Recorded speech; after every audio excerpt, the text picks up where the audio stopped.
Hello and welcome to episode 92 of the Foundry Roundtable, the podcast exclusively covering the Foundry for Star Trek Online. I'm your tame Foundry author, Drogon1701. With me is the junior assistant to the senior assistant Midas Array custodial technician, Greendragoon. Custodial technician? I practically built that thing. Well, it's not my fault you didn't fight for a better title. Next time in contract negotiations. Next time. And we also have the man who brought to light the disturbing truth that there are no planets in the Breen system, Markhawkman. Actually, I, after careful review, discovered that it's not that they don't exist, it's that they're halfway hidden. Those tricky Breen. Actually, all of the really small planets are like that, apparently. They have half the visibility range of the large ones. And welcome back two of our oldest friends, Castmodean and CaptPFDennis. Hello. Doom! Now, I have to be consistent. Have to be consistent. Every time. Always Doom. Even when there's, not too much doom in the air. No, we've well, been... Foundry-wise, anyway. We've... I would say almost that there's been a bit of a breath of fresh air of late. Absolutely. So, before we get to anything else, obviously, we were all saddened to learn of the death of Leonard Nimoy, and indeed of Maurice Hurley as well, as Cast reminded me before the show. I hadn't heard about that one. Who was he again? He was a producer, is that right? Producer and writer and pretty instrumental in season 1 and 2. And also allegedly the reason why Gates McFadden left at the end of the first season. And came back after he left. Drama. As sometimes happens. But obviously, most of us here, I'm sure, grew up watching Leonard Nimoy on the tube, whether in the first run of TOS or in reruns or in the films, and it's just a sad time for all of us.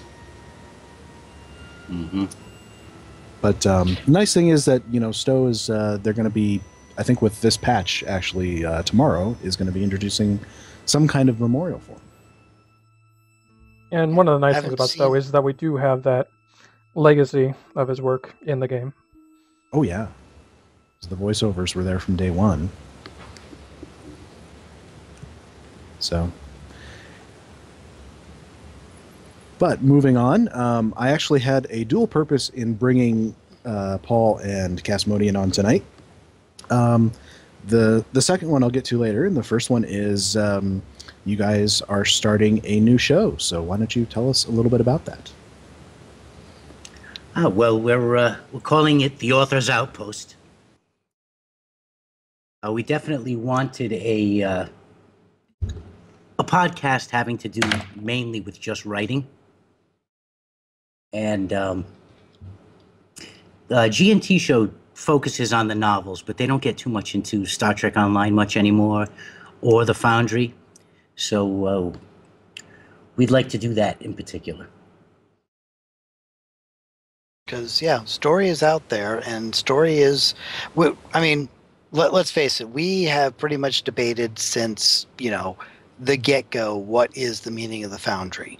And while the Foundry is many things, I want to say that most all of us here in this room will agree that we all think that story is one of the most important parts of the whole thing. So we wanted to kind of focus on that and kind of spotlight thoughts, ideas, tropes, kind of the whole gambit of what can be and has been and is out there. Yeah, and we'll also be playing missions and reviewing them based on story, probably pulling them apart to, see if they include the 5 major story elements. Plus occasionally doing actual tutorials, maybe pontificating and ruminating on all sorts of things, such as, is a Deus Ex a good thing or a bad thing? or, well, whatever anybody is actually interested in wanting to discuss, because we're open to them writer people. Also, it's a Foundry-based show, so I think at the end of every show, we'll ask if anyone in the chat who's listening would like to see something demonstrated. If they had a question about how to do something in the Foundry, we'll do it, live stream it right there. Saving it for last in case it's something complicated and it goes on for a couple of hours. Or it blows up spectacularly, or we have to go, I'm sorry, Dave, we cannot do that. I say you guys found out firsthand about some of the difficulties of starting new podcasts and trying new things last night, right? Yes, well, virtual audio cables are my enemy. And time dilation is also an enemy. I'm sure Dragoon can sympathize. Yes, I finally have everything set up the way I want. Which means that tomorrow he'll change it. Well, the thing is, I duplicated exactly what I had done the day before, and it didn't work. I shut off one of the virtual audio cables and made an exact duplicate, and it worked. You know, after I did that, it made no sense. But software That does make a lot of occasionally sense. does weird things like that. Yeah, I've seen inexplicable stuff like that trying to configure things in the past too, and yeah. it's like you have to It's do it in an exact order, or it's not going to go. So when and where can people experience this new show of yours? Oh, we'll be on Twitch on Tuesday nights at 7 p.m. Eastern Time. Which I believe at the moment is midnight Greenwich Mean, and I really don't want to try and figure out what time it is anywhere else. That's like, what, Well- 4 o'clock Pacific? Right. Yeah. Well, the only other really important time zone to consider is Australia. Which I believe is 11 a.m. Yeah, it'd be Yeah. 14 hours if I'm ahead. remembering, Yeah, if that's I'm a nice, remembering reasonable our time translation from our erstwhile agent in the future. Mhm. Well, that's good to know that Baz will know when it's on. Yep. The stabbing one. All right. So the other reason I brought you guys on is that I thought that it would be great to have two of the, and you understand I'm not talking about age here, but the old hats, the Foundry old hats here, I figured he was going to say elders. elders here to discuss what I think is going to be one of the biggest changes to the Foundry in its lifetime, and that's the sector space revamp. I'm going to say Paul's one of the first because, well, he's been So around. you guys were in the community when I joined. So as far as starting Foundry stuff and talking to other people, so you guys predate me in that. Yeah, well, the cast was there before me, so he can go. He can go first. Me and Baz joined on the same day. I have one main unanswered question about the revamp, and that's whether we'll be able to use individual planets or just systems. So As I think Tumor Boy answered this, and I think right now the answer is it'll just be one planet per system, unless there's a reasonable reason presented to deviate from that. And that goes for things that start cryptic missions as well. Is that there will generally be one planet in each system that starts the mission. So there won't be anything you have to go to multiple planets in the system. But I think maybe Mars will be a door in the Sol system. Maybe. We'll have to see if that shakes out to be a Foundry door. He said, like, the planet is there, but... Oh, well, technically the entire solar system. But nothing is hooked up to it. Yeah, it's... The maps are... Well, the maps are there in the Foundry. It's just that they're kind of the older maps. As a fun thing, one of my missions, somebody actually dinged me on the review because they didn't think that Andoria looked right. It's the base map that's in there. that they made. I just added my space station and traffic to it. I didn't actually create the map. Well, one thing I noticed when I was flying around Cardassian space is that the cryptic patrol missions have rather erratic choices for which part of the solar system you use as the entry door. Now, that's part of the reason why I'm curious here, because in the case of the Crown system, you see a planet orbiting the star, which, that's the entry door is the planet itself. Some of the other locations, it's the solar system itself. So you have to actually, fly to the star. Because in the case of Crown, whether you can interact is based on your proximity to the planet, whereas in certain other cases, it's based on your proximity to the center of the solar system. We should mention that for those of folks who have not been on Tribble, that the sector space revamp is up, or at least, and it's a preliminary version of it, so it's a work in progress. So there's some different things, some things that haven't been put in yet, lots of bugs.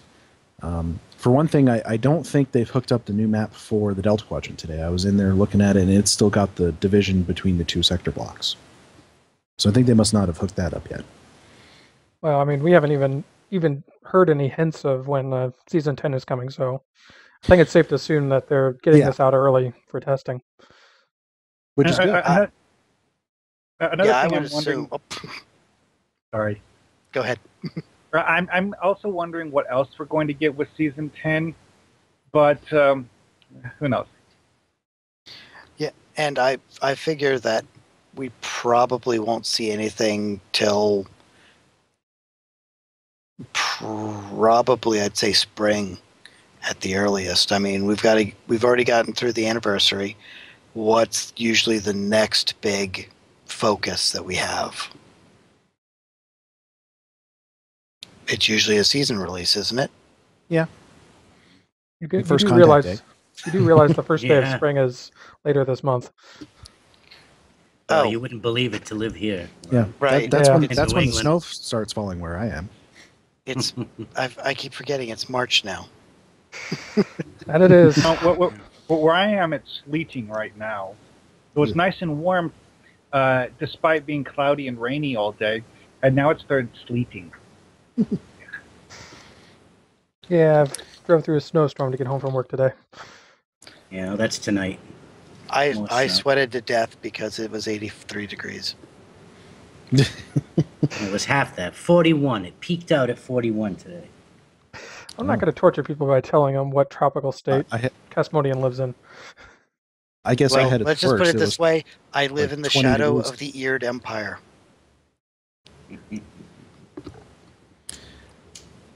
Put it another way, your home is going to be vaporized in a few years by the Zindi. I thought that was actually further south of me, but I don't know. I There's can't still actually hope. remember where. If I could remember where Tripp's sister lived, I could actually tell you, because it was a straight line across the state, across there. Going south, down to. If South I Park. remember right, the Xindi actually vaporized half of the Okefenokee swamp. Oh, well then, heck, I'm fine. That means it's down Miami way, and psh, psh. So Yeah, you do realize that the part swath of the pretty much state ran the that they can entire see with length the- of. Sorry. So, Dragoon, why don't you throw up some of those screenshots I took? Okay, got the Alpha Quadrant up. Okay. So, for anyone who hasn't been following along with devlogs and things like that, basically the walls around the sector blocks are coming down. So there's just going to be one map with no loading screens for each quadrant. So here's the Alpha Quadrant. And they've added a whole bunch of quadrants to kind of square it off or rectangle it off a little bit. So, and they've added all kinds of new star systems to fill in the blanks, as you might say, including all kinds of fun things like the Trill homeworld, Tellar, Green. All kinds of good stuff. Ferenginar. Ferenginar. AR-558. AR-558 is one. Nice. Although there's some debate, there's lots of debate among the various pedantic Star Trek fans, including myself, of where a lot of these systems actually should be. Because I was under the impression that AR-558 was in the Shintaka system. It was one of the outlying planets or something. That actually sounds right. Then again, Or at the very least near Chintaka, if not inside it. Pulling up my Star Charts book. Star Charts, I believe, has them listed separately. And, well, I mean, there's also, we're getting Denobula. We are? Yes. Yeah. That's pretty awesome. We're Right also up getting Orion, which now that gets to be really interesting considering Orion is one of those freaky systems that has a bunch of different possibilities to it. Because if I remember right, there's 13 habitable planets in the Orion system. And not all of and I don't actually think Orion is the homeworld of the Orion slave traders. In the Path of 2409, didn't they state that the Orions negotiated with the Klingons to get a new homeworld because their homeworld had become a toxic wasteland or something? Well, I would say all of this could be fodder for Foundry missions. Oh, and we're also getting Zenketh. Yes, yeah. Which is awesome. Yeah, it's right up there on the screenshot. They're all up there. For the 4 or 5 of us who have tried to create Zenkethi costumes over the years. Mm-hmm. This would be the race that we're not supposed to talk about. Answer the question. Got for essence instead. Actually, no, because the Zenkethi, according to the guy who originally thought them up, were kind of like the Gorn, and not a feline race at all. I believe he had a note on the script or something that said, like, heavily armored lizard things. This is according to Memory Alpha. And then they sort of became the Kzinti, and thanks to the animated series, and things got crazy. No. The Zenkethi were introduced in the TNG and DS9 era, and it was fan speculation that they were... because they were never shown on screen. Okay. And you know, as far as the lawyer-friendly Kzinti that we have, which are the Ferasans, apparently their homeworld was not going to be on the map. Not in the part of the maps one other interesting thing is that some of the novels have portrayed the Zenkethi as being this race of bioluminescent, kind of like jellyfish people. But the kinds of things that are easy to do in the novels. That's not what the original author. Yeah. Like at Farpoint. It could have been Zenkethi. Maybe that was a Zenkethi. Yeah. Who knows? Yeah, and Pax Federotica did actually remind me. I'm actually thinking of the Rigel system, not Orion, but the Orions were supposed to be from Rigel at some point. So I wonder if the Rigel system is one that we have. We've always had the Rigel Taco provided an awesome list of everything that's going to be I there. didn't see it on there offhand, but that doesn't mean I didn't miss it. No, but it would have to be quite close to Sol, I would think. It's one of the original. Yeah, because Enterprise went there. Right. If I remember right, Rigel is in the Regulus sector block. That sounds correct. I don't see it on the list. My browser is freaking out and not letting me scroll.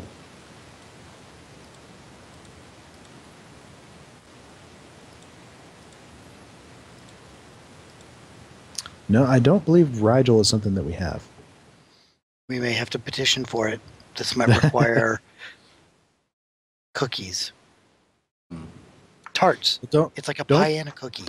Cheesecakes. Don't tweet Taco anything about systems that aren't there unless it's a bug, because he says he'll assume it's a bug and he'll freak out. Because I was talking to him before the show started. Okay, so I had this idea of, I built this Starbase 1 map, which is for a historical mission from back in the Enterprise era. And I had the idea today, I haven't finished the mission, but, the map is fairly close to being ready to go, I could just publish a mission that's just the map, have it be like a historical monument or something, a recreation, place it out near where Starbase 1 was supposed to be, which is the Algeron system. And so I tweeted him and I said, in all of your poring over maps, have you ever seen where the Algeron system is? And then he freaked out because he thought maybe it was in the wrong place, or it got messed up in the transition or something like that. And it's like, no, we've never had it. I just wanted to know if you had seen it in the outside of the game maps. The most common mention of Algeron is the infamous Treaty of Algeron. Aside from that, we don't see it very much in the TV show. In the show, no. So I actually did find it on the Star charts. And it is it's in the neutral zone near Galorndon Core is where it is. So I can probably use, because actually the one thing I haven't mentioned, which is the major thing for the Foundry, is that all of these systems, new and old, we potentially will be doors for Foundry missions.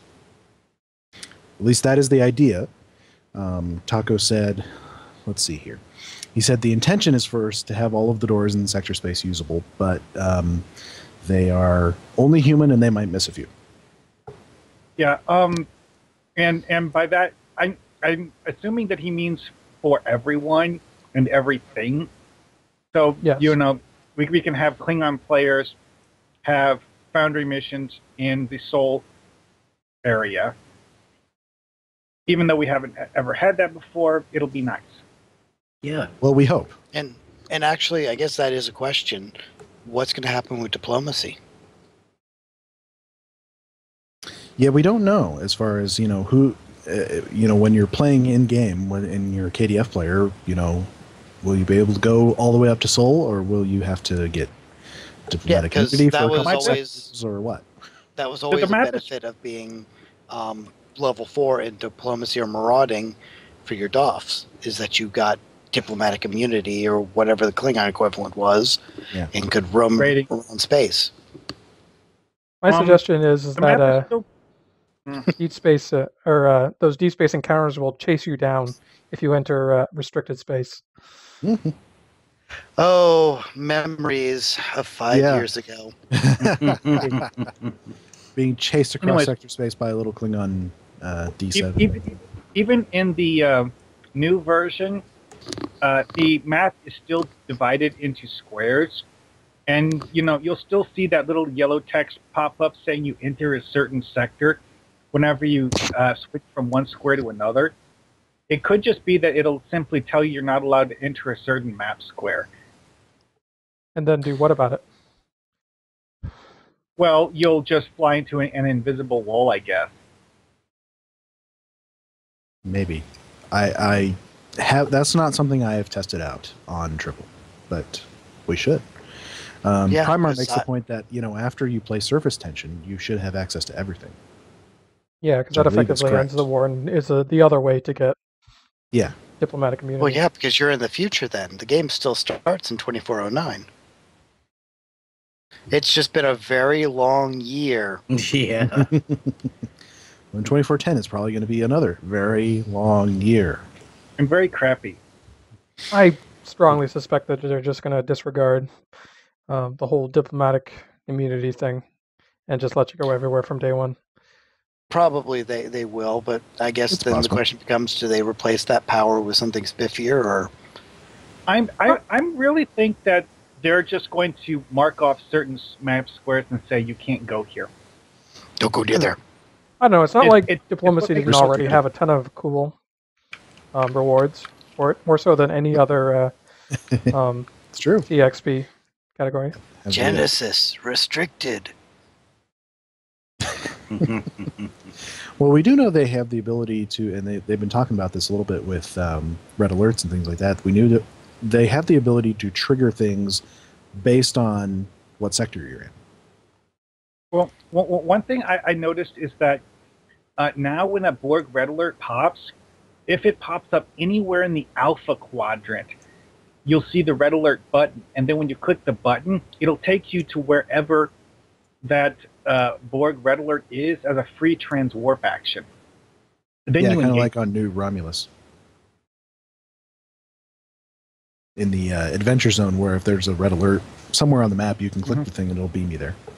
One really cool thing is that sometimes when you're flying around, you'll see these random objects. It'll be like uncharted nebula or some sort of weird comet or whatever, and you can interact with them to do the old particle scanning minigame. But that's in sector space, not in a sub. So a lot I of did changes. notice. Yeah, I noticed there were named encounter things now instead of just enemy groups. That's right. These are new missions. They actually added new missions for the sector space encounters. I Like believe they are the- generally, kill X number of something missions, and then Well- if you have like a full team, it gives you an extra bonus level or something like that. When I did it in my testing, I did one. I forget where I found the mission where the object is to shoot a bunch of Elachi. Each time you kill a group of Elachi, another one warps in, and then you kill them too, and you repeat until you've killed enough Elachi to complete the mission. So Dragoon, if you want to throw back up the Alpha Quadrant map, All right. What's up? you should notice in one of the sectors, let me look here, in the Denobula sector up in the top, there's a little icon that is one of these deep space encounters that we're talking about. It's kind of a red thing, triangle with an exclamation point in it.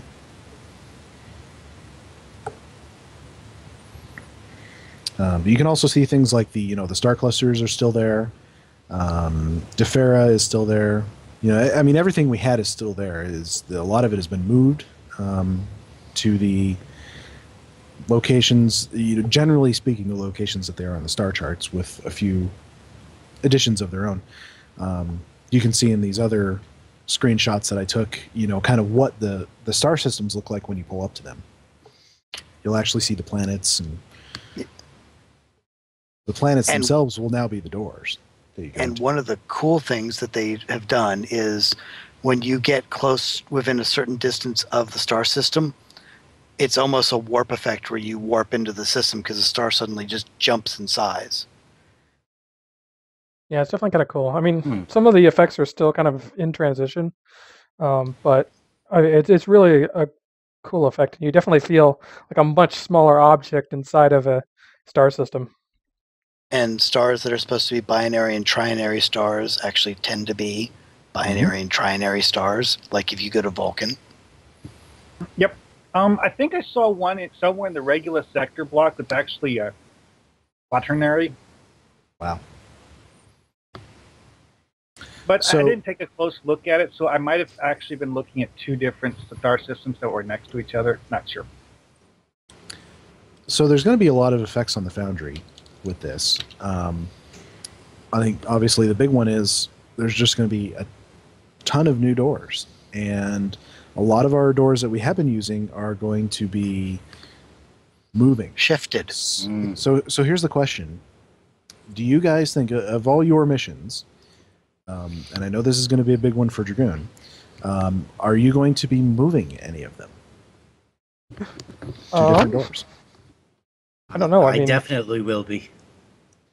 I have a lot of them, and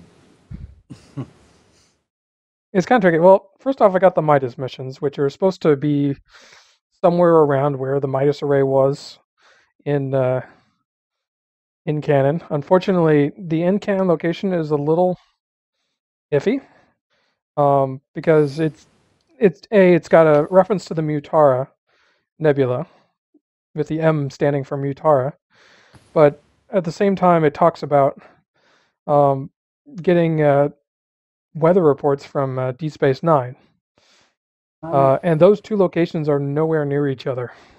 And Well, on one our thing that... Oh, sorry. go ahead. Well, one thing that I've heard discussion of regarding to Mutara is that it may or may not actually be a proper noun. because the way it's used, it sometimes sounds like it's referring to a class of nebula, not a specific nebula. Oh, see, that's kind of what I was thinking. I believe Kind- that kind- in a couple kind of of like- places it's actually specifically referred to as a Mutara type nebula or Mutara class. Yeah, because There's several specific references like that. in Enterprise, we got to see the Vulcan way of describing Class M planets, which was to call them Minshara planets. So yeah, in my Obviously, case, they shortened that over the years. as long as I keep it in the general vicinity of Deep Space Nine, somewhere in Federation space, I'm fine. But I might see if Where do you start the mission now? currently in the Culver system, but I might move it if I can find a star system that actually has a binary star that's described in the mission. I'll kind of have to see what's available. Like Sounds other mission I was have to consider is Eve of Resolutions, which takes place on Earth. Right now, you start the mission from Starfleet Academy, but I could hypothetically move it so that you start the missions from Earth on sector space, and then go straight to Starfleet Command versus diverting through the Academy. if we get that door there. Yeah, What about I the rest of you myself, guys? I haven't really just, for the most part, everything I have starts within the same distance of Earth as it always has. So it's not something I've necessarily considered, but at the same time, we're now going to have so many other doors that so many other things can be done now, just because we always had to kind of trick to put a door in a place that was kind of close by sometimes, but nowhere near where we wanted our final destination to be. There's a few of mine that... Oh, go ahead. Well, because for the most part, they didn't exist. Like Johnny Snowball's Shore Leave Under Siege. He could actually now put it on Beta's head. Mm-hmm. Yeah. How awesome would that be? Well, yeah, I've got one that starts at Utopia Planitia Fleet Yards, and if, as Taco says, Mars will be a door, I could put it right there. I definitely That's like to gonna see be great. Mars be a door. I've got another one that's supposed to be in Romulan Republic space. Obviously, we couldn't put anything in Tau Dewa before, but maybe now we can in that general vicinity, since there won't be a Tau Dewa sector block anymore. So I can probably figure out something in there. I seem to remember one or two missions being set in the Azura Nebula. Or what about New Romulus? New Romulus itself, that'll be a big one. So if we get that door. Obviously, we can only sort of speculate right now because the Foundry is turned off on Tribble, so we can't go see for ourselves. And that was something I was meaning to ask if anybody checked, see if any republishing had happened. It's possible that they haven't hooked this stuff up in the Foundry yet. I do not know. Because when I last checked, they hadn't even, but then I hadn't been in a couple of days, so I didn't know if they'd actually... Well, Sir Boulevard said he was going to go search for a binary system for you, Dragoon, so maybe while he's doing that, he can check and see if any missions have been republished. Because I don't even know if they've tried to republish any of them, but I know my first impression was, my God, it's full of stars. I have to say... This is actually the handle of a Foundry author. Yeah. Yeah. It's... Funnily enough. The only thing I vaguely... I don't want to say concerned about is that the mini-map is a little overwhelming now. Because it's a very maxi mini-map now. With a lot of points of interest.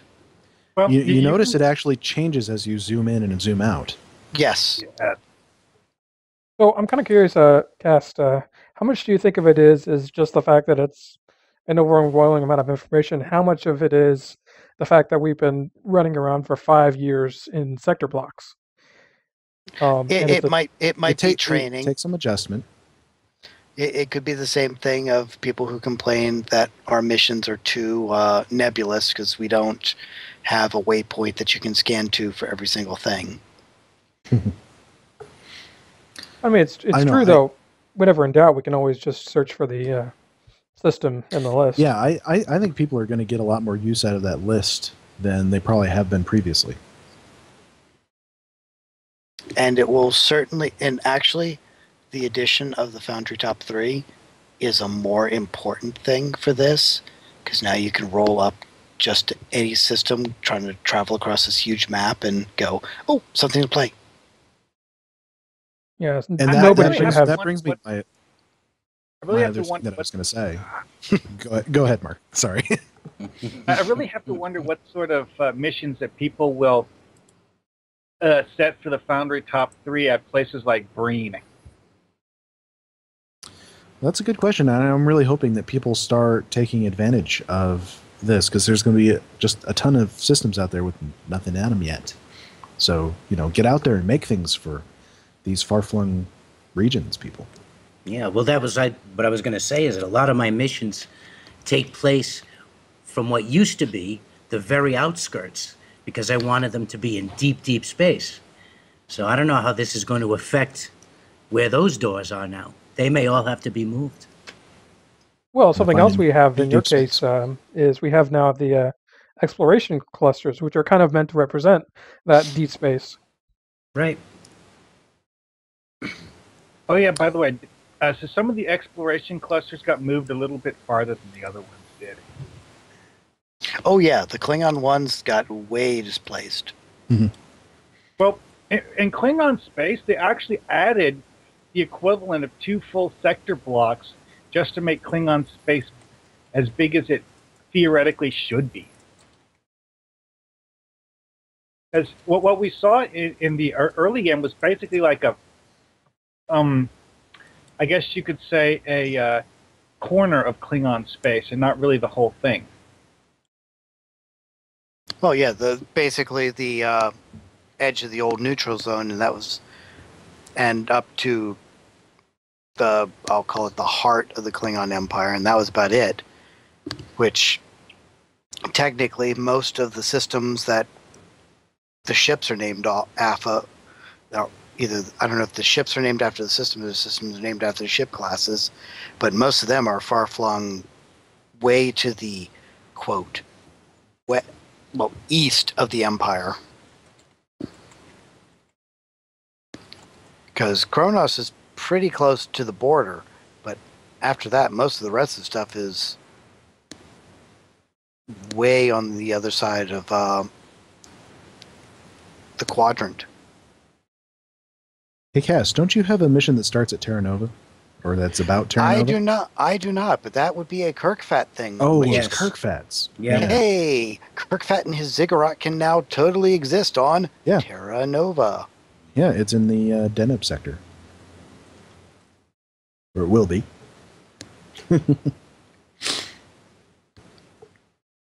This is just opening up so many possibilities.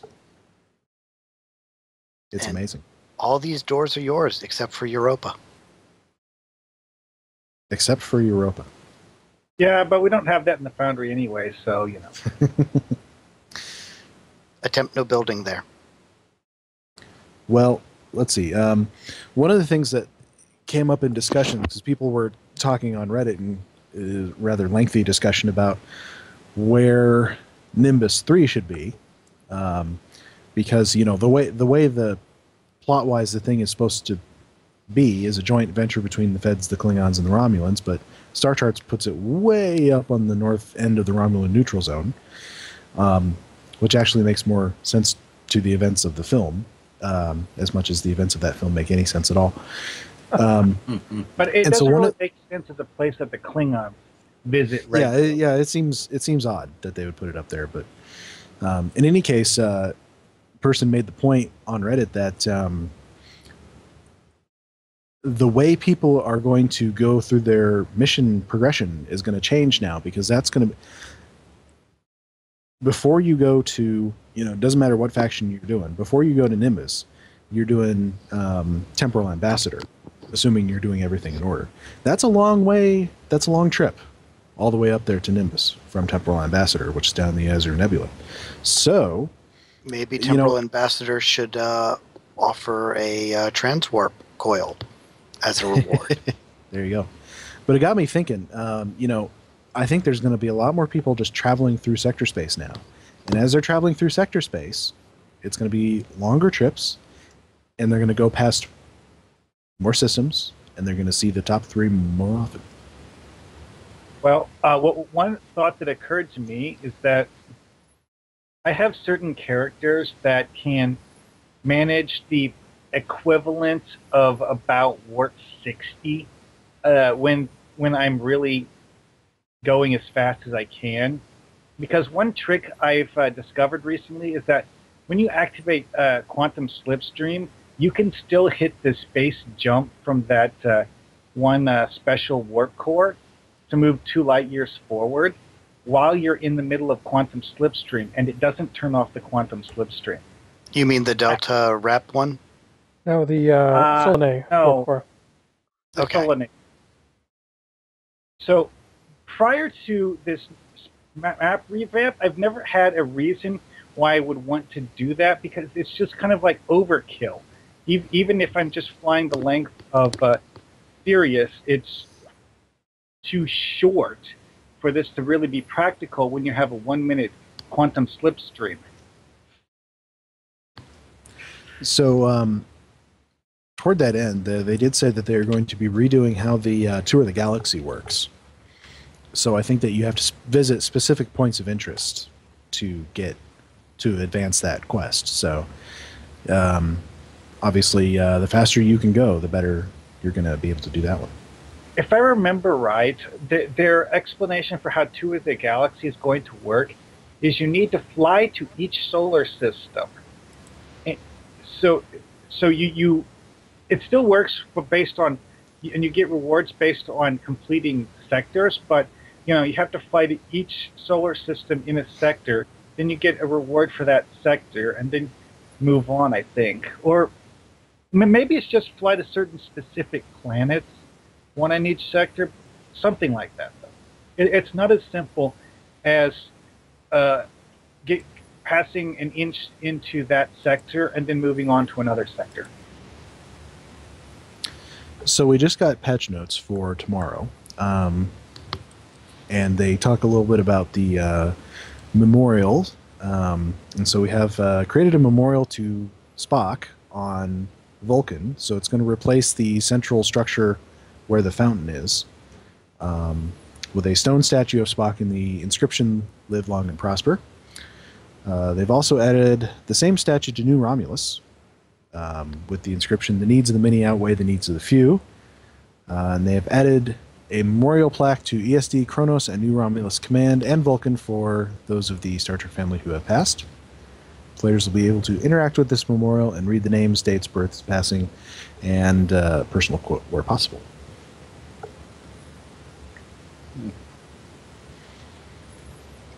That's more than I expected. Yeah, that's awfully nice.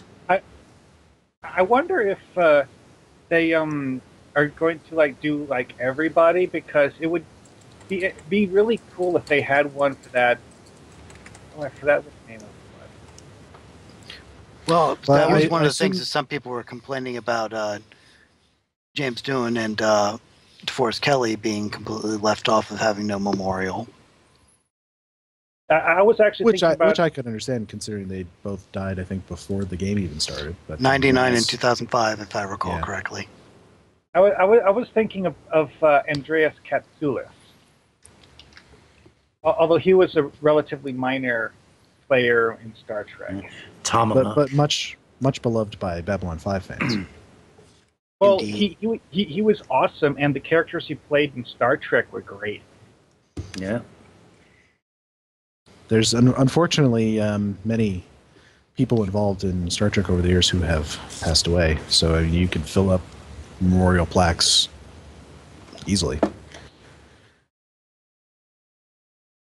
So let's see. Anything else you guys want to say about the Sector Space Revamp? It's big. Yeah. One thing that I'm curious about is whether they might possibly give us the option to use the map edge as a door, because it still does that deep space.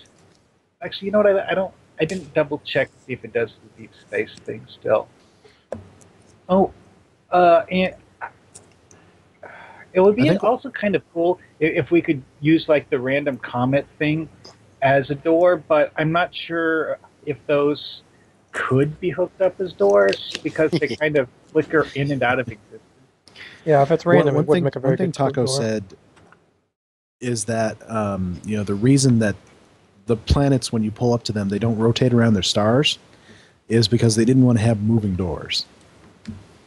Also, in the case of Earth, if you were to watch it orbit the sun, it would literally take an entire year for it to orbit. So watching it from the Well, if they did it in real time. Yeah. Yes, so but we watching- already know. We already know that it took 5 years to do 1 year. So that would make it even slower. Yeah. Well, I always figured that, what you're actually looking at when you're outside your ship is some kind of tactical display. So, the scale doesn't need to be right, and things like that, none of that bothers me particularly. Yeah, I just to think of it as a holographic display of the galaxy, as a three-dimensional map. I don't try to think of it as, the real thing. Yeah. Because, I am sitting there on the bridge of my ship that I can see down there. So obviously this must be some sort of holographic display I'm looking at as I'm on my bridge. I always think of that that's how astrometric that's how I do view it in my mind. from Star Trek Generations. Like the Voyager Astrometrics lab, almost. Sure. Yeah, same thing. Something like that. Kendra in the chat room says a wormhole, the wormhole as a door would be nice. That would be awesome. Although I don't think that's part of the sector space. Yeah, that'd be something that they would have to hook up on the say DS9 social. She just said wormhole. I think she means the wormhole. The Maybe. Bajoran one. Yeah, Bajoran. I'm sure, yeah. What, you mean that one that threw The those Barzan? Ferengi into the into the Delta Quadrant? Oh, Yeah, sure. actually, That one would be nice too. while we're on that subject, what about the Iconian Gate in the Durette system? Having that as a door. Or having the Iconian Gateway as an asset? Well, yeah, but I'm That thinking I for Mhm. all of those missions where somebody needed a way to get to some far-flung place in the galaxy. Well, we Sure. do at least have the Federation transwarp gates. Don't have any of the transwarp conduits of the Borg, do we? So here's my question about that. I haven't looked, and maybe Sir Boulevard, who's in there now, could look for us. Is the transwarp gate that takes you to the battle group Omega or whatever they are, is that still there? Does that still work? Because that's now part of the Beta Quadrant map in the top right corner. All those. He says transwarps are gone. Oh, really? Except for the one at the So Task you got to Force go there the Omega, long way. which if you take it, Yep. like sends you into a broken map and you end up getting spit out somewhere in the Beta Quadrant. Battle Group Omega still exists, though. Yes, It's they do. just that you have to fly to the backside of Romulan space to get there now. So I assume they'll probably be removing that from the map. Or creating new Well, one. like I said, though, they actually have a special map icon for Battle Group Omega, so I don't think they're going to dump it, but, there's no quick, easy way to get there. Yeah. Interesting. So one of the things that I kind of thought up is, what about social maps for, say, the founding Federation worlds like Trill and that's a very annoyed sounding cat. Yes. That would be Simon. Yeah. He's apparently free. Okay. The monster is free. So I I haven't seen anything one way or the other about this really, but we don't know that people are going to be, that Cryptic is going to hook up any social maps for these new worlds. So, why not have Foundry authors take it upon themselves to make some social maps? Obviously, we're a little bit limited in what we can do as far as a quote social map.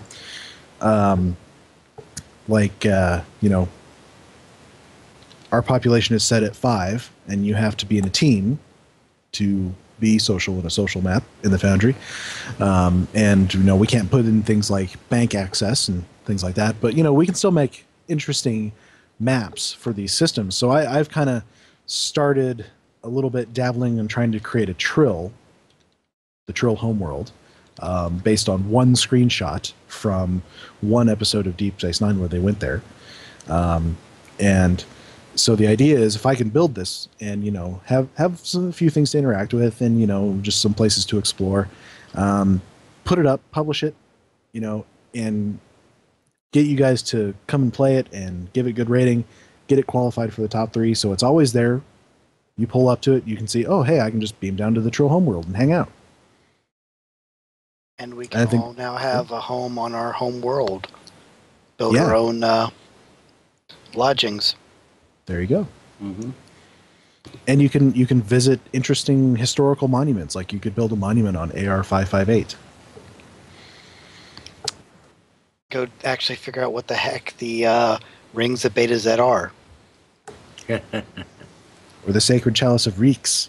The rings of Beta Z are apparently some sort of religious object. Of course, that's all we know about them, so, Presumably some rings. Quite.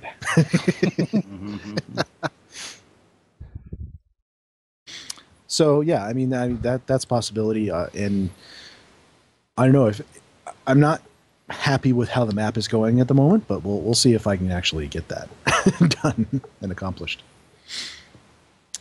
Well, the picture makes it look like there's a lot of trees. Yeah, and I was trying to build it into a cryptic map with a lot of trees, the forest clearing, but I'm just not happy with it yet. So, and it'd be a little hard to build a forest of my own, I think. That would be one bit of tech I would love to see from Neverwinter. The group ones like that. Yeah. Even though they eat your budget so quickly. I can imagine. Yeah. But if we get some of these maps that we like, as far as social maps go, you could encourage the author to take down the asset list and the coordinates so people could use it in their missions if they wanted to, as a jumping off point. And obviously you could have multiple of these social maps per planet because, as we know from Earth, cities on different sides of a planet look different from each other. So no worries there. I'll tell you, I would love to see somebody recreate Ferenginar with the Tower of Commerce. Yeah. It'd be rainy and swampy. Yes. Use every rain asset we have multiple times. Mm-hmm. Water drips everywhere. That'll eat your budget up. Yeah, a little bit. That would be insufficient, though, because, as we all know, the Ferengi have 33 words for different kinds of rain. We won't even ask how many they have for bribe.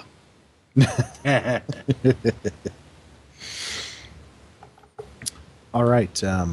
Let's move it along from sector space. Let's talk about what we've been working on. So how about Castmodean, if you want to go first? I have been working on getting our podcast going, and I haven't. Otherwise, it's been, I get in long enough to get my DOF set and try to make more Omega particle upgrades. I haven't been very active the past couple weeks, sadly. That's understandable. Paul, have you been working on anything besides getting your podcast up and running? Yeah, actually, I was just before we started putting this thing together. I'm working on my first time travel mission since my very first mission back in 2011. I just haven't felt that there was a good time travel story until now. But I'm setting it in Oria's system. I'm just asking the question, kind of, what if the Cardassian and Romulan alliance actually succeeded in destroying the Founders? So we're going to see what would have happened if the Dominion War never took place. Well, time travel is a great way to do a what if. Do you think that possibly we would have ended up with the Pa race as the rulers of the Dominion?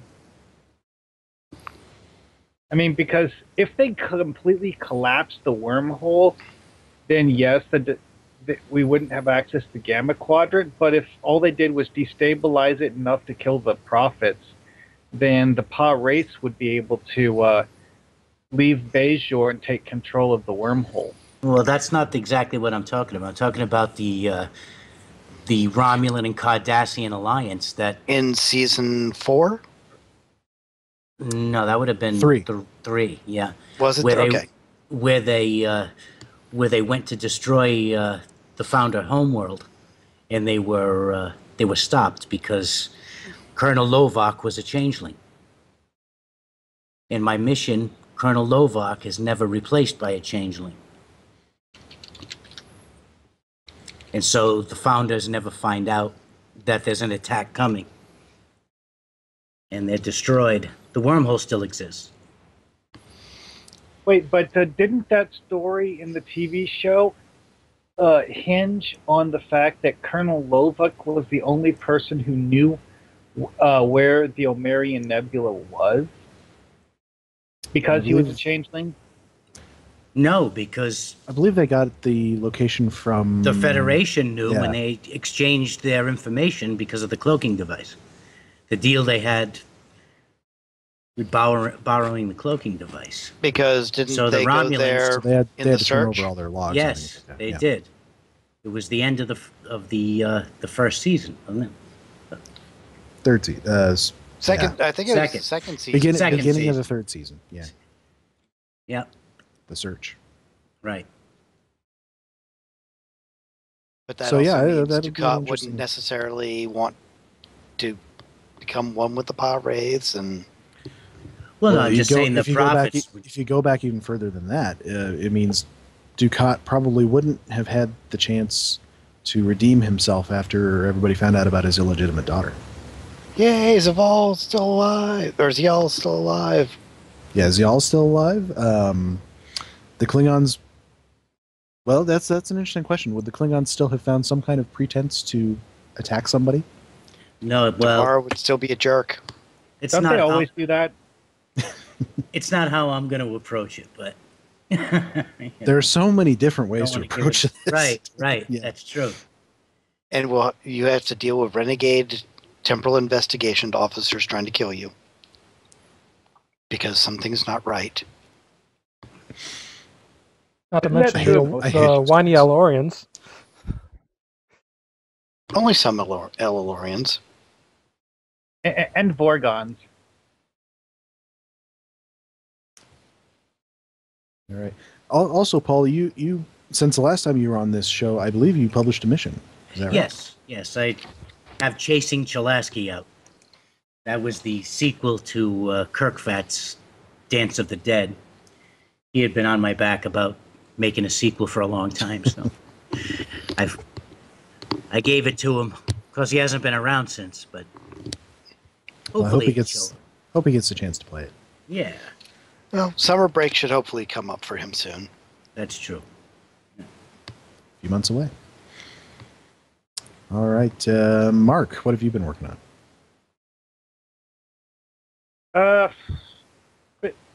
Spent a little bit of time in the Foundry over the past week, but not as much as I would have liked. Did some more tinkering with the Otha idea and realized that even though it's going to be a quick, simple mission, I'm going to end up building something that's longer than one of the cryptic patrols because, let's face it, there's a reason why people can go through some of the cryptic patrols in only 5 minutes. It's because you fly in, blast a group of enemies, then leave. Yeah. And that's not what I'm planning to do. Oh well. Yeah, the basic plan I'm thinking of is that you have this. At Otha, you have all the Borg in their little stasis thingies. The idea is that some of them manage to leave the planet by rebuilding some of the Borg junk on Otha, but they end up in a different planet in the Otha system. And, well, it's an agricultural planet, and the Klingons want them to stop messing up the planet. Which is where you come in, is you need to convince these rogue Borg that they should, shall we say, sit in the box away from the farmers. But I'm not done with it yet, though. Yeah, I sympathize with that. There are so many things that I'm not done with yet. Like everything. Dragoon, what are you working on? I've been mostly a bit distracted, taking advantage of the end of the anniversary event. Excuse me, of the anniversary event. I have been helping out Sir Boulevard a little bit. He wanted to use a few of my characters from Midas Part 2 in some mission he's working on, so I've been kind of getting him costume specs and talking about characters with him. Yeah, I've actually been having a similar experience lately because, I'm revamping my Romulan story to make it an actual Romulan Republic story. And working with Pax, who's not in the chat room tonight, working with Pax to use some of his characters. So, it's an interesting exercise writing somebody else's characters. Yeah. Kind of, you want them to say what you need them to say, but you want to kind of get, the essence of their personality from the other person. So, Which kind of forces me to think more about how they're written now than when I did when I actually wrote them. Yeah, probably.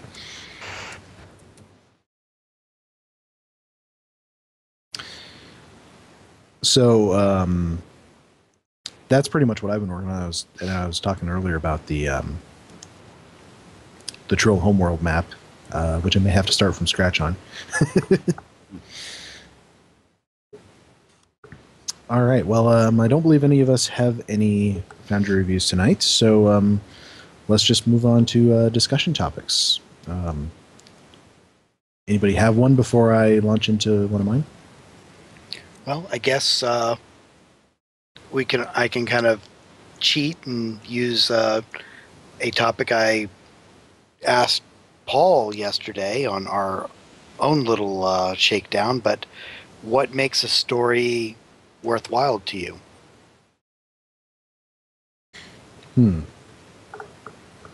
It's very deep. Yeah, I found it difficult to answer. Which is what you say when you don't have an answer right away. Well, time to think. I could give you I guess you'd say, short version. To me, it's whether the story, I guess the best way to put it is whether I can think of an interesting wrinkle to the story. I mean, because if you're going to say, have Vorgon show up in the present, cause havoc on Risa, and then mysteriously vanish, that's not that interesting. You need to make it different than when the Vorgon showed up to irritate Picard. And every time you've said that, I've heard Vogons, and I just expect them to start reading poetry as weapons. Well, I just said it has to be. Vorgon was the right name. We need a Toxutot asset. That's what we need. That would be nice, yes. However, it would be too small to be easily visible because, if I remember right, it was basically this little white crystal that would fit in Picard's hand. It was, they go almost the size of a petri dish, I thought, but it wasn't. It was bigger than a hand, yeah. Which means in game it'll be like microscopic. Kind of like those shot glasses that people like to use as invisible assets to interact with. Hey, back in my day, that was the way you did it. Yeah.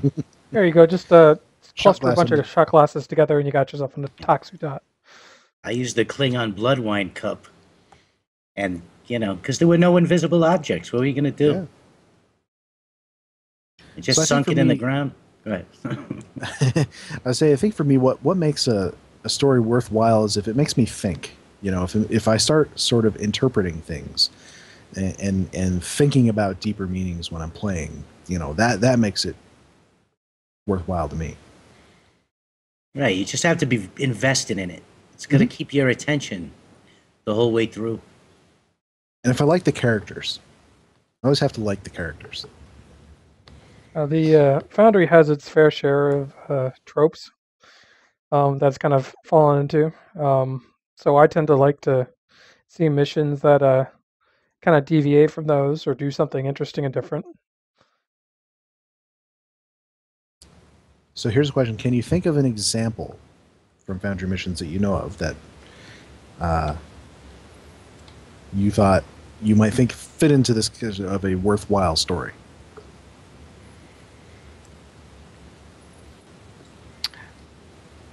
I would, of course, throw most of the presently unpublished Alimac missions. Mhm. Not just because of the environment, but he actually is very specifically, oh, crud.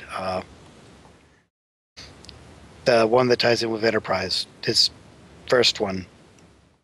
Uh, Paul Marie is... Paul Marie, thank you. The city of Paul Marie. which wasn't his first one. No, it was second, but that's the one with the 175-year difference. 126. 126-year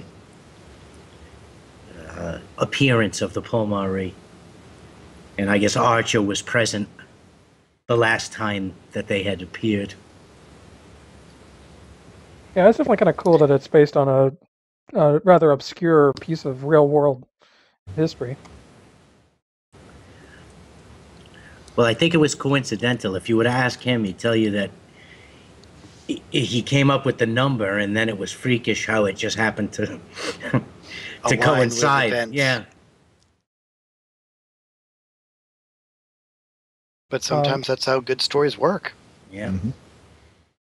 Yeah, I definitely I would enjoyed throw his. out, go ahead. I definitely enjoyed his Mains of Balnor Moon a lot because it really distorted your expectations of a villain, because it throws up this illusionary threat that you are never sure is real or fake. So one thing that people are bringing up in the chat room is comedy and things like that. And I think fun is also something that can make a story worthwhile, especially because this is a game. So we want to have fun playing it. So, fun stories are definitely worthwhile stories, like Ice Cube that we played a couple weeks ago. Yeah, that ended up being a lot of fun. Mm-hmm. Yeah. But one that I would consider a very worthwhile story is Shore Leave Under Siege, which we actually talked about earlier, by Johnny Snowball. Because there's a lot to it. There's a lot going on, and it made you cared about the characters. Not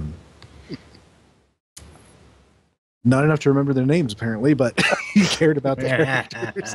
It's been a long time since I played that. I admit. I'm bad with Well, names.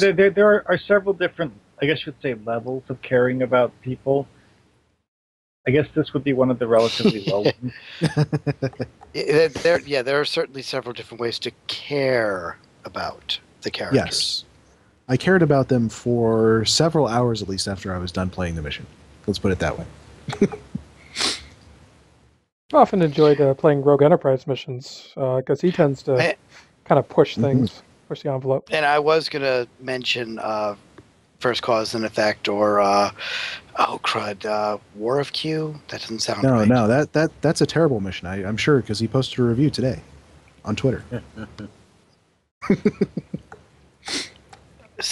Which one of his Q ones is the one that goes through like the major battlefields of recent Federation past? I keep wanting to say State of Q, but that's not right. I think that was a actual in-game cryptic That's mission, great. wasn't it? That was a great Right. mission. State of Q. Or I War tell you in what, Q and something like that. Rogue missions tend to do is make you think and make you want to post about it later. You know, I tell you how many people I've seen post something about, what's his Klingon one? Hero of the Empire, or Yes, yeah. When he tells the story. yeah, I haven't actually played that one, but I've heard good. so much about it from people. It's good. It's very good. And well, Yeah. there's that guy over there, Paul Dennis, who, if you want a story that will Makes you keep you angry? busy for a while, it can. Yes, if you want a story that makes you think the Schindler's List of Foundry missions, by all means.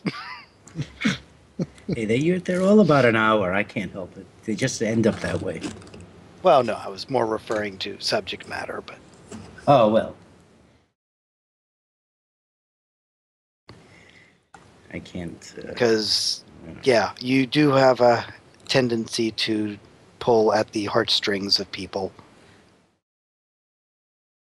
I know there's some Say, people. getting a reaction out of people is I think because it's extra tough in the Foundry to do it. So when you do it, it's even better. It's great.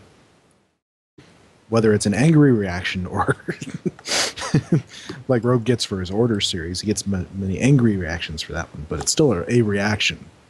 Yeah. Yeah, well, one other thing to remember, though, is that what makes one person angry and might be something that another person thinks is great. True. That happens all the time. Mm-hmm. Yeah. It happens in every aspect, too. I mean, you'll get reviews that say, oh, that was a wonderfully written mission, and the very next review says that's the worst writing I've ever read. Actually, I can give you a specific example from the reviews I had on Darkness Between the Stars from after I made it a top 3 mission. One of them said that they loved the mechanic of how you go around and find the pieces of debris on the planet, and they thought it was great. And then another person said that they thought that was horrible, and that I should completely cut that out of the mission entirely. Yeah. And there's within 1 day of each other, you had 2 people post reviews that are diametrically opposed. I think we've all experienced that one. Yeah. My favorite is one, right next to each other, that one says too easy and the next one says too hard. Yeah, and it's not something you can second guess unless it's a mechanical issue. If it's a story issue, I never change it. I don't care what anybody says, But if there's something wrong with it where it's breaking, that's a different story. Yeah, or if there's some writing issues, some plot hole that you missed, things like that is, Oh, yeah.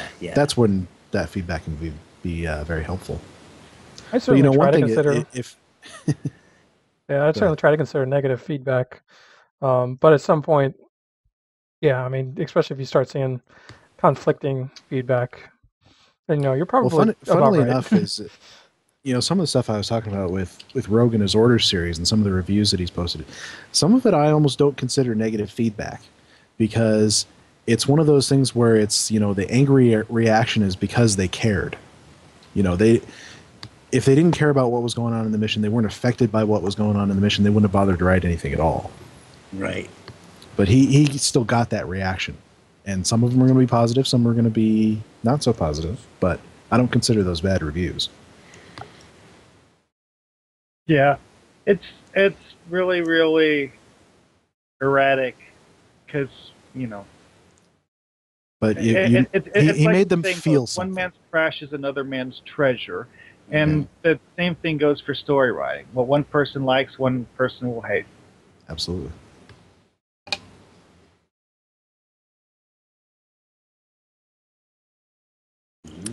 All right. So I had the thought, we got the top 3 system. We're getting new doors and a big revamped sector space. It's going to change, kind of fundamentally change a lot about how the game is played. So given that that's coming, we got the top 3, what else? I mean, what's like the next thing that they could do that would benefit the Foundry? What do you guys think? I think if they New toys. I was going to say, that. I mean, One when you person look at on a the time. game, there are hundreds of objects they could add to the Foundry as placeable assets. Absolutely. I think that we should be able to skin mobs with more detail objects, like satellites. So you want to could be able to like shoot at him and destroy him, something like No, I want them to orbit a planet. Hmm. You want to just to have some movement, some animation. I'd also just like a static picture, a couple of them to put in the dialogue boxes. One for player dialogue and another for computer dialogue. Just a static picture. Doesn't have to be animated. Just something that we can use instead of a Borg console. And I think that's what I use when I write some player dialogue. I have to put a Borg console in there.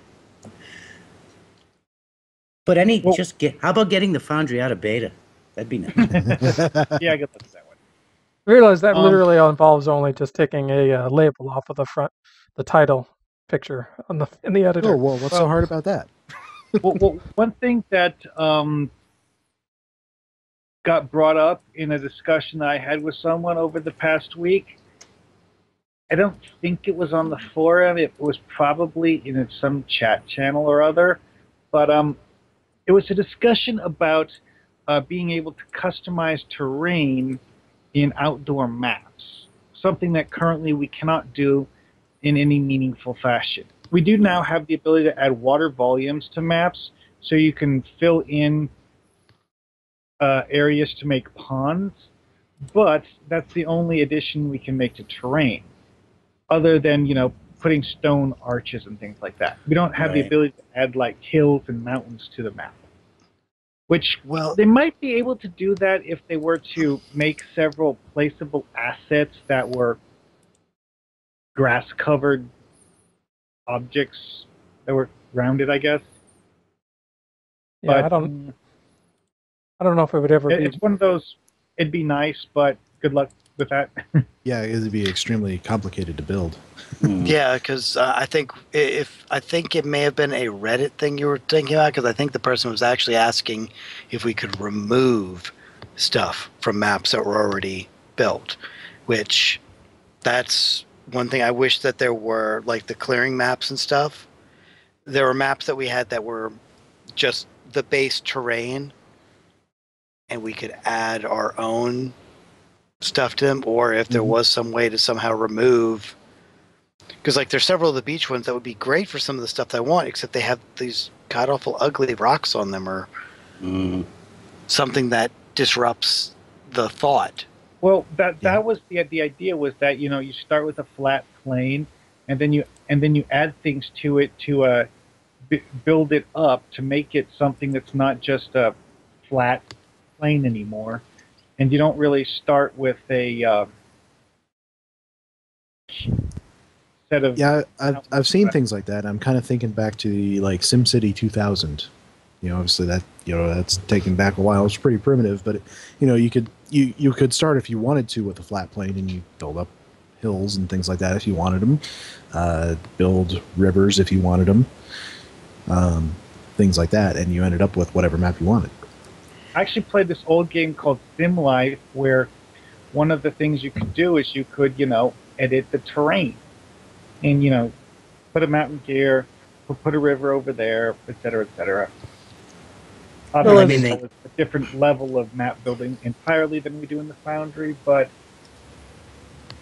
similar. Oh, they let us build space maps from scratch. So, Why not the as someone ground map? who spends a awful lot of time building interiors, I would love to see the room kits added as assets. That would be nice. I just think a couple of mechanical upgrades would be nice. I mean, what about being able to stop a patrol at one point rather than for it to keep looping around? There are so many little conveniences. Yeah. Well, There's like most of which are Cryptic Neverwinter. has the ability to do, and we don't. Yeah, I mean, But, just all of those nice little extra behaviors that Neverwinter has. One-way patrols, placing All the sound benefit they got objects, from our beta testing needs to come back to us. changing music. Yeah. Queuing sound effects and music, yeah. Custom I mission mean, items. even if we could just change the trigger of an animation, instead of it being triggered like we do it now, have it triggered at a state change so that you could actually, if something goes hidden visible, they would transport away instead of just fade away. Yeah, the option to actually set the spawn despawn animation. Just to be able to just moving animations so that they can be triggered by a state change would be amazingly more immersive. Yeah, it would be great to be able to set crates so that when you interact with them, they can be beamed up, for example, or have them actually explode when you shoot them with a phaser. I mean, sure, we can fake it, but it'd be so much cooler if we didn't need to. Right. So somebody came up with one on the forums today that is unfortunately completely unreasonable and never going to happen, which is adding custom voiceovers. Oh, no. There's Well, just no, way because has too that many been problems mentioned? with it. It's too dangerous. Many times. I don't want a Borg officer with Tourette's. That's all there is to it. Just thinking, the amount of, you imagine just some poor innocent normal player starts a Foundry mission that looks perfectly normal, goes in there, and then what it is just somebody shouting at them obscenities and vulgarities, and there you go. I know a certain fleet that would do a thing like that. Yeah, it's not. Anybody, any of those general chat people, the zone chat crowd would do that. Many people. And of course, and Taco actually replied to the thread and said, obviously, the first problem is that, and then the second problem is storage, because audio takes up space. Right. How about But then somebody thought it would be reasonable, that it would take a reasonable amount of dev effort to vet these voiceovers and determine which are acceptable. No, that would not take a reasonable amount of time.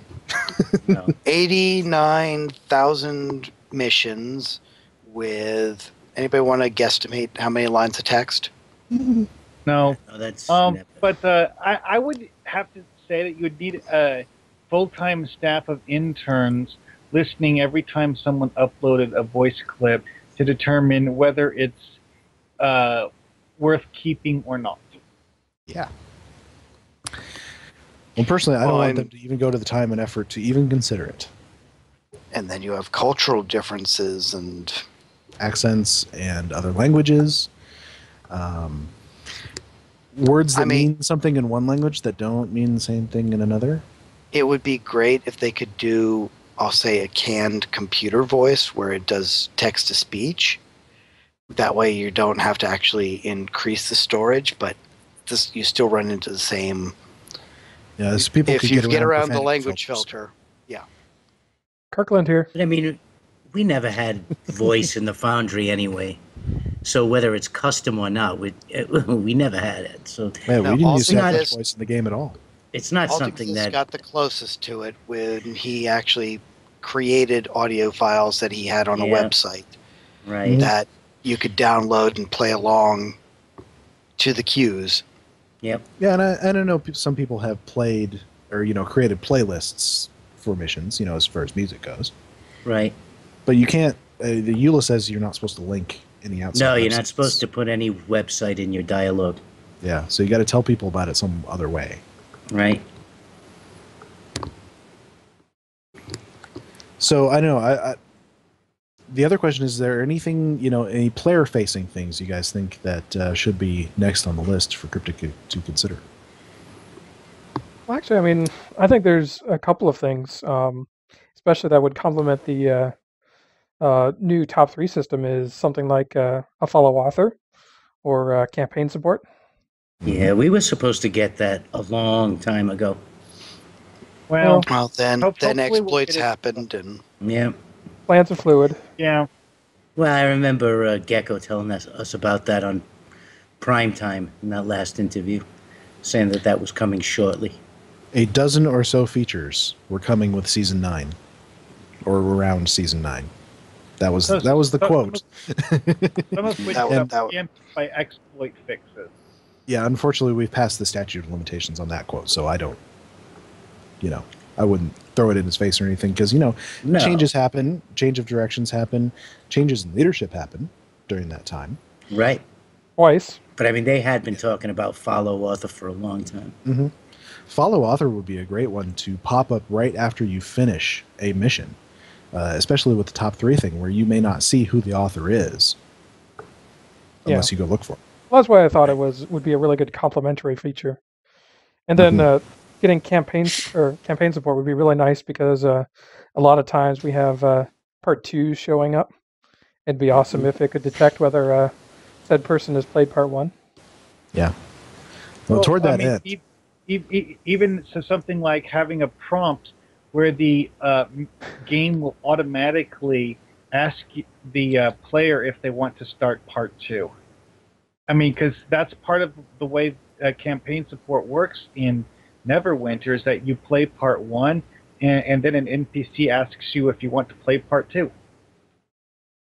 I tell you, one thing I just thought of just now as we're talking about, part 1s and part 2s, is that since we don't have this right now, I might recommend to authors, if they've got a series where one of the missions, in the middle of the thing is going to show up in the top 3 somewhere, I would put in the very first dialogue that says, not in the summary because they won't see that, but in the first dialogue, just say something about, this is part 2, part 1 starts at such and such door.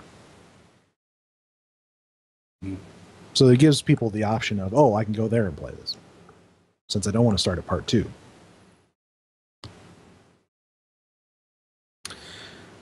So I think, the thing that they could do to help now is some kind of, and we've talked about this many times before, but some kind of Foundry NPC that gives a top 3 kind of a thing in each of the social zones.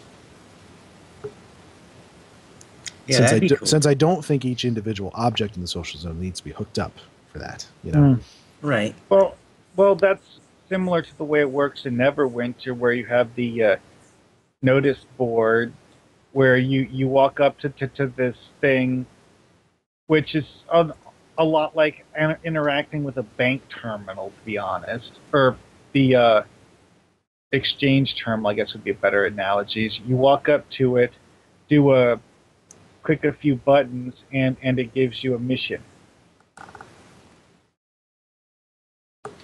Yeah, just something like that. Something to kind of extend the top 3, or that principle of getting the Foundry in front of more people. Just extend that into the social zones in a way that's not all that intrusive.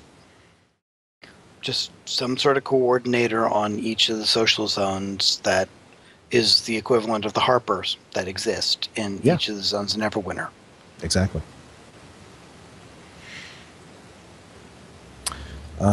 The other thing, of course, is the problems still exist with the Foundry search interface. Only 50 missions being displayed, all kinds of things like that. So I think that still needs to be looked at for visibility and usability. I still maintain that the entire mission journal could really stand an overhaul. Yeah, certainly wouldn't hurt.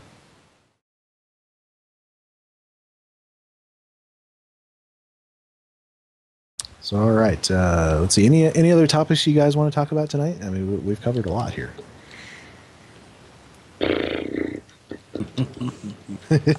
Sector space is obviously the big thing on everybody's minds, I think, at the moment. I suppose we could go with the principles of making up your own civilization. Let's see. Have any of you guys done that? Any of you guys made up your own civilizations for Foundry stuff? I think Dragoon, I suppose, has. I made up my race, and I have kind of some ideas about the backstory to it.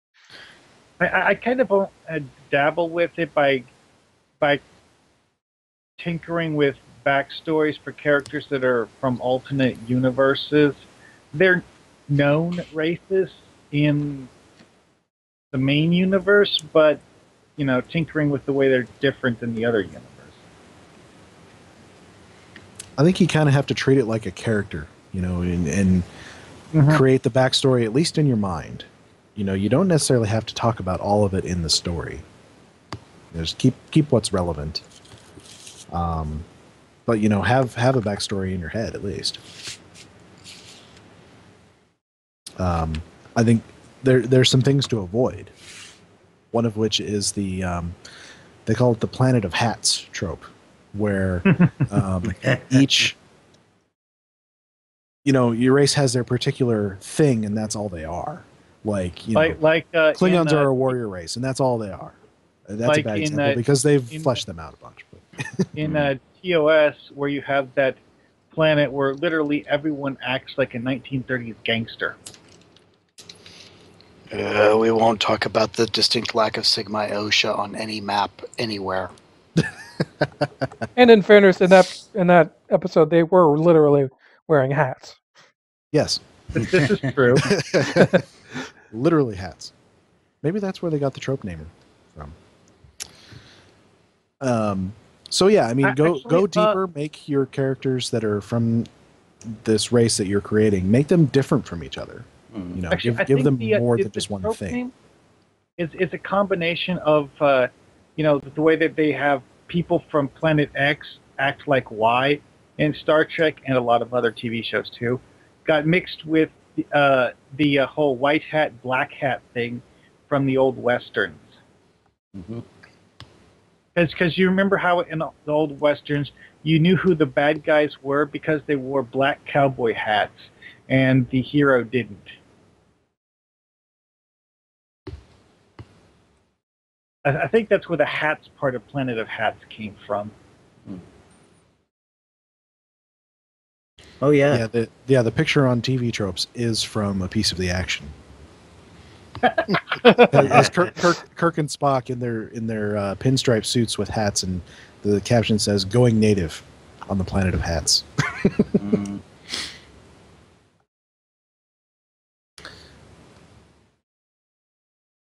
So that's another, and unfortunately, you kind of have to do that, at least on the first impression, because you have to kind of give people an idea of, this is what this race is, this is what they're about, and then you can go deeper. Well, it's like I often say about, stereotypes, is that stereotypes are a way of separating people into categories. The Planet of Hats thing is a way of communicating to the audience what category the people on this planet generally fall into. Obviously, if you were to look at the people as individuals, they're not going to neatly conform to the stereotype, but then again, that never happens anyways. Yeah, it's a funny thing. I've been going through Deep Space Nine lately. We're just into Season 2, and it kind of seems like Deep Space Nine spends a lot of their time kind of slowly undoing all of the hat assigning that TNG did. Yeah, some of it. Actually, Of course, in TNG actually had a interesting thing where they actually, in some episodes, subverted their own stereotypes.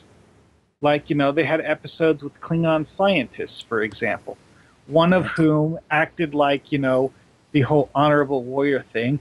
And then you have this other guy who's this smarmy, slimy, whatever, and it turns out that he's actually a traitor working for the Romulans. Or the upstanding Ferengi who just wants to better the cause of science. Yes. Yeah, so you introduce characters that sort of defy the Planet of Hats thing. The metaphasic shield. Correct. Yeah. Well, they did it on Enterprise 2 with the Klingon attorney. Yeah. Martok, the attorney. Worf the attorney. Or probably the worst one here is the Charon and Let That Be Your Last Battlefield, which is essentially their planet of racists. Right. That time when the Riddler totally hated himself. Yeah. Well, I mean, with the Charon, that was literally the core aspect, is that there were two versions of Charon who not only thought they were better than everyone else, but each of them thought they were better than the other version of Charon. Yep. So they should have just painted stars on their bellies and been done with it.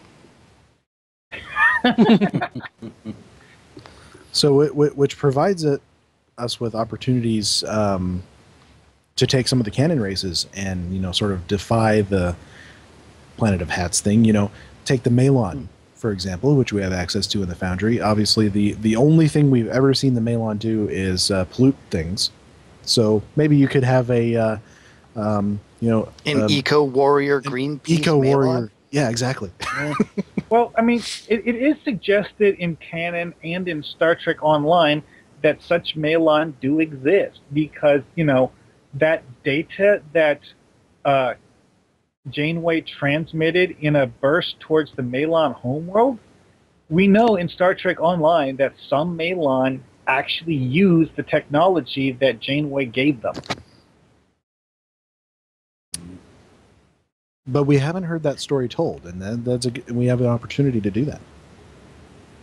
Well, I had a vision called Remains of the Daemon that dealt with Ferengi, and it occurred to me that they would have had to have had some kind of military force, and all my Ferengi in this force were warriors,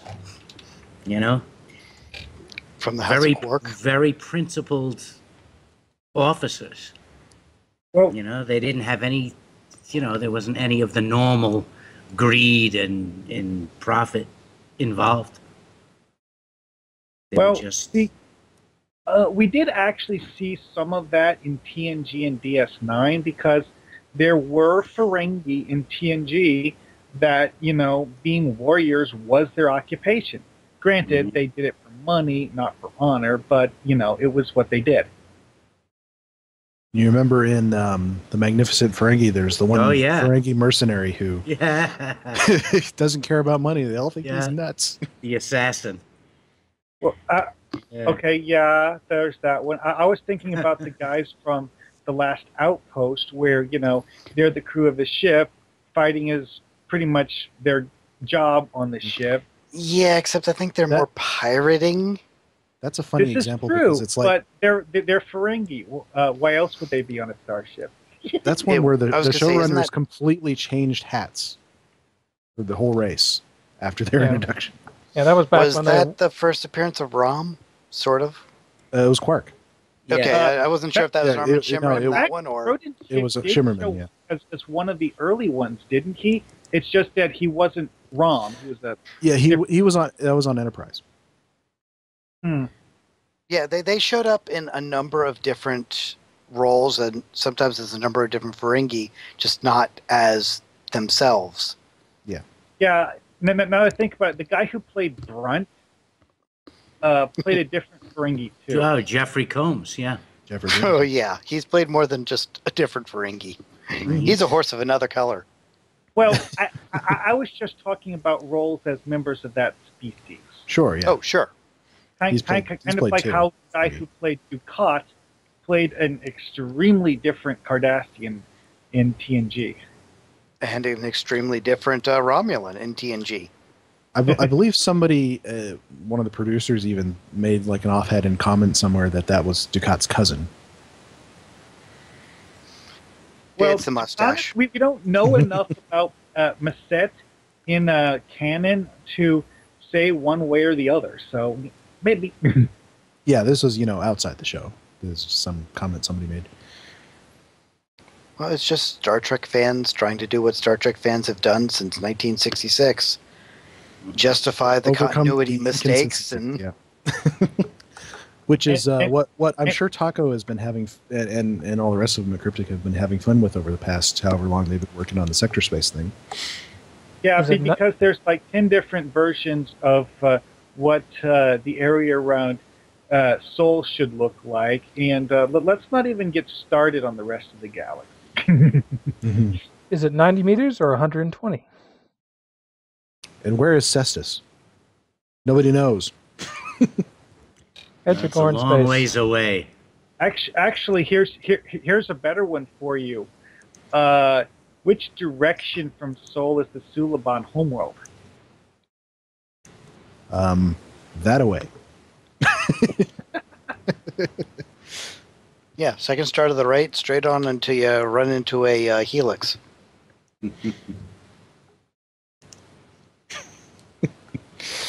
Yeah.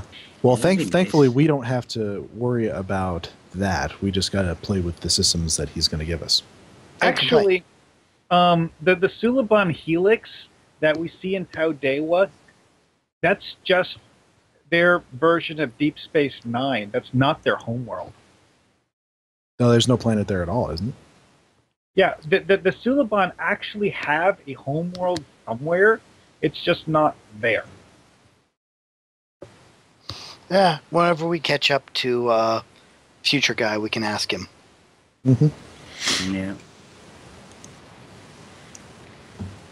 Somebody go write a Foundry mission so we can ask him. He's actually in one of mine. Okay, you go ask him. I'll go ask him. He's in what's the name of it? Land of Hope and Glory. Yeah. Sir Boulevard says Future Guy is Wesley. I actually think Future Guy is Captain Archer. So that just makes it utterly hilarious that he would be talking to himself. Yeah. Well, it also explains how when Archer used the communication device to talk to the Suliban, they thought he was Future Guy. They couldn't tell the difference. I mean, sure, there's the little modulation effect to his voice, but he apparently sounded exactly the same. And even if you run someone's voice through a modulator, it usually comes out different unless you specifically tune the modulator to make it sound the same. I always and just Archer figured didn't know how to do that. So somebody was complaining about the temporal Cold War on the forums today. Mark saw this, and so I said, given that the very first thing time-wise that we see in Star Trek is Enterprise, and the very pilot episode, the temporal Cold War is manipulating, and those people are from far in the future past the end of Voyager. So potentially everything we see on Star Trek ever could be part of the temporal Cold War. Including the Vorgons. Everything. So you're saying that the arch-time criminal Janeway is responsible for everything and is actually Future Guy? No. No, it's Chakotay. She's actually trying to undo all of her mistakes. In the temporal Cold War. No, it's Harry Kim. She's a key villain, though. Absolutely. Harry Kim is trying to undo everything that was done to him. Well, so maybe JJ is the prime timeline, and everything else is just an alternate reality. Oh, Ooh. now you just set off a fire across the galaxy. The words that launched 1,000 posts. Hey, I'm sorry. I like the movies. Do we want to wrap up on that note? And on that bombshell, it's time Not to a end. big problem. Good night, Gracie. See, that's how I make my missions. That's how I get you. That's how I roll. Yeah. You know what? If you want to write into us about this, you can email us at Foundry Roundtable at Email us at line.com. pfdennis at Yeah. We'll You talk can, about it Tuesday night. and please send your hate mail to the Authors Outpost. Yeah. we can be reached on Twitter at Foundry Roundtable or Foundry Roundtab. Drogan can be reached at Drogan1701. Markhawkman can be reached at MAR Hawkman. And I can be reached at Greendragoon. Cast? Well, I can be reached at Castmodean or at Starbase UGC usually. Cap? And me, well, you can reach me at, let's see, at PFDennis on Twitter. And if they're interested in checking out your new podcast? Well, we have Authors Outpost at Authors Outpost on Twitter, and you have Mailbag at theauthorsoutpost.com. I believe you have a website for it as well. That is correct, which would be theauthorsoutpost.com. It is a fully armed and operational website. Mm-hmm. We might get a website one of these And days. quite nice looking. I have to say, I went there the other day. I try to keep it simple. Nothing too fancy. All right. Well, that'll do it for us tonight, gentlemen. We'll say goodnight. Good night. Good night. Say good night. Good night. And thanks for having us.